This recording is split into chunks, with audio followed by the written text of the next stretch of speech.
এখানে দোষ কার?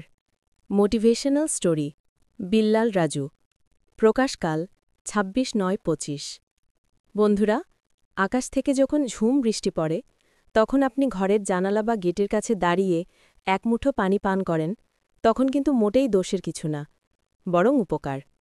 কারণ মেঘের পানি আর্সেনিক মুক্ত। কিন্তু যখন সেই বৃষ্টির পানি আপনার ছাদে পড়ে এবং তা পাইপ দিয়ে গড়িয়ে নিচে পড়ে, তখন কিন্তু সেই পানি সঙ্গদোষে দূষী হয়ে গেল। তখন সেই পানি খেলে typhoid, jaundice, diarrhoea, liver disease আপনার সাথে বন্ধুত্ব করতে আসবে। আর আপনি পটল তোলার জন্য ভিসা রেডি করবেন। আইফোন কোম্পানির মালিক স্টিভ জবস সুন্দর একটা কথা বলেছেন। ধরুন আপনি বা আমি আগামীকাল মারা যাচ্ছি, তাহলে আজ কি করব? নিশ্চয়ই ভালো কাজ করার চেষ্টা করব। এই গল্পের নৈতিকতা: কাজের সময় কাজ করুন, বাকি সময় ভালো বই পড়ুন, ভালো ভিডিও কন্টেন্ট দেখুন, ভালো পডকাস্ট দেখুন, ভালো সঙ্গে থাকুন। আল্লাহ পাক সবাইকে শুভবুদ্ধি দান করুন।